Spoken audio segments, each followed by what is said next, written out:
लाडकी बहीण योजनेअंतर्गत सर्व लाडक्या बहिणींना अतिशय आनंदाची बातमी आहे। लाडकी बहीण केवायसीची जी काही मुदत आहे ती आता वाढवलेली आहे। त्याची तारीख जी आहे ती वाढवलेली आहे।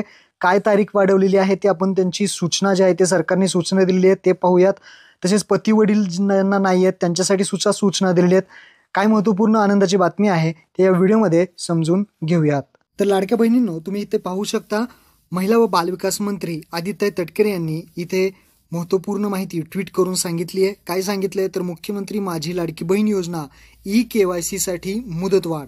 आता पहा काय सांगितलंय तर माननीय मुख्यमंत्री श्री देवेंद्रजी फडणवीस साहेब, उपमुख्यमंत्री श्री एकनाथ शिंदे साहेब, उपमुख्यमंत्री श्री अजितदादा पवार यांच्या नेतृत्वात मुख्यमंत्री माझी लाडकी बहीण योजना संपूर्ण राज्यात अतिशय यशस्वीरित्या राबवली जात आहे।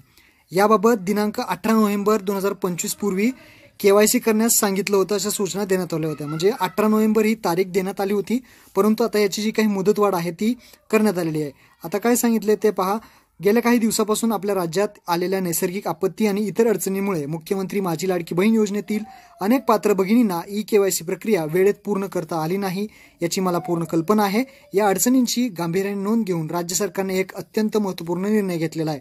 लाडकी बहीण योजनेच्या ई-केवायसी करण्याची अंतिम मुदत आता 31 डिसेंबर पर्यंत वाढवण्यात आली आहे। म्हणजे तुम्ही आता 31 डिसेंबर पर्यंत जी केवायसी आहे ती केवायसी करू शकता।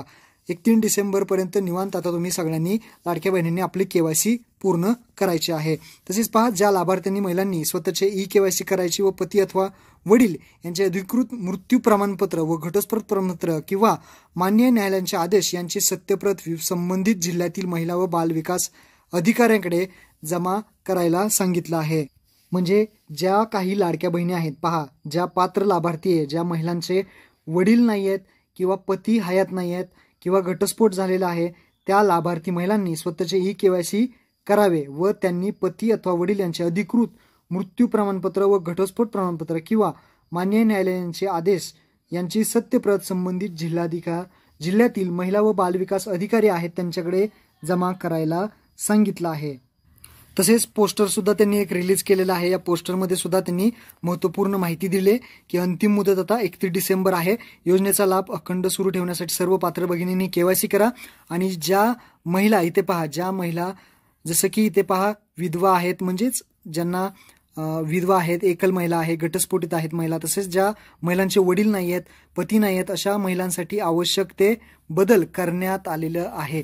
आता वेबसाईटवरती जर बदल झाला दिसला तर आपल्या चॅनलवरती व्हिडिओ बनवला जाईल। नवीन पद्धतीने कशी केवायसी करायची लवकरच आपल्या चॅनलवरती व्हिडिओ येणार आहे। तर महत्त्वपूर्ण हा बदल होता, हा व्हिडिओ होता। आपल्या सर्व लाडक्या बहिणींना हा व्हिडिओ शेअर करा। धन्यवाद। जय हिंद, जय महाराष्ट्र।